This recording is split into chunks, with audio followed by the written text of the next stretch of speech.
how can the school make productive kids? I don't think it's the school's job to make productive kids. Absolutely. I think it's our job as a society. Each time when I'm out driving at a gas station and I see, somebody standing in there peddling for cash, gangster, whatever you want, we need to understand that that's our community, it's our responsibility. We can't say, dang, where's the officer? Why aren't they taking care of this? We need to understand that's our responsibility. Exactly. I teach that to my daughter. I mean, if you see garbage when we're walking, you need to pick it up. Why? I didn't throw it because it's your home, it's your community. If you see something out on the side of the road, you need to pick it up and put it on the side, whatever, because it's our community. We need to take full responsibility 100% for our community.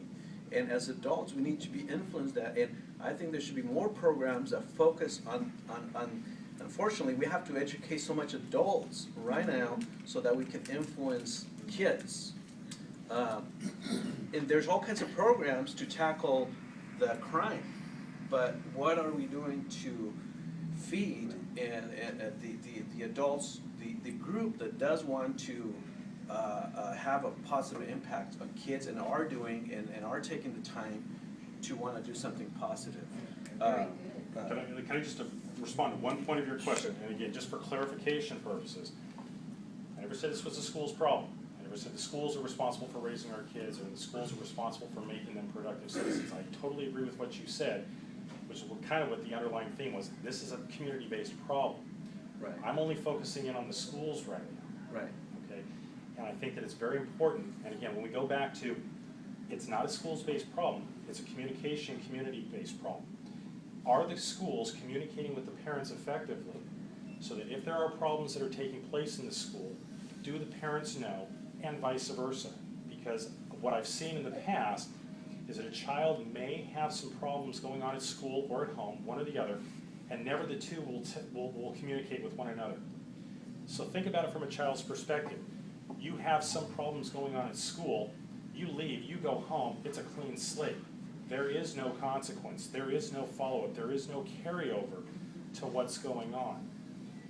Communication is key, and we need to find a way, and I know that teachers are strapped for time, but we need to make sure that our teachers are communicating with our parents and parents are communicating with our teachers on a fairly regular and consistent basis. Well, in this day and age of mobile communication, it totally seems to me that there would be some simple, I really affordable think there solutions. is. From what I saw in my research when I was running for school board, there is a lot of that. There's emails going back and forth between parents and teachers pretty constantly.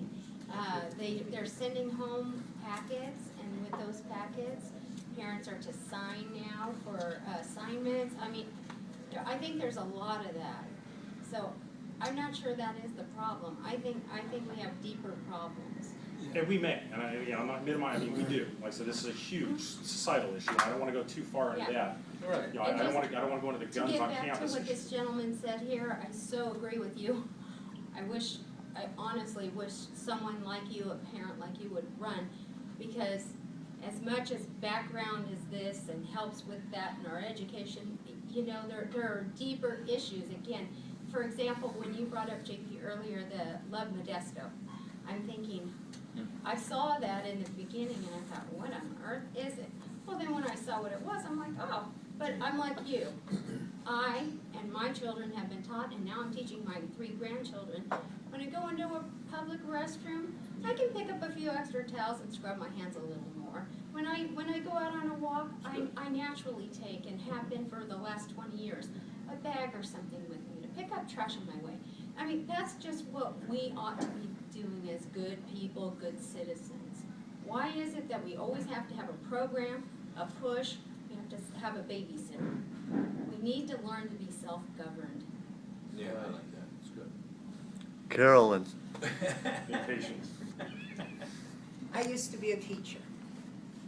When I reached the place where public school was intolerable and the liberality, etc., I changed careers, but I continued to work as a tutor for a number of years with the No Child Left Behind funding, which meant that we, as a team of tutors, would go to the homes. That's where you see what's happening. It's an ideal for every parent to sit and read with their child many parents cannot read well Exactly. enough to read with their child? And I'm not just talking about Hispanic parents. No. That's a given. But many English-speaking parents cannot read well enough to sit and read to their children. As far as doing the math homework, forget it. What's long division? This is not a resource that is available in many households. The media was mentioned. Email.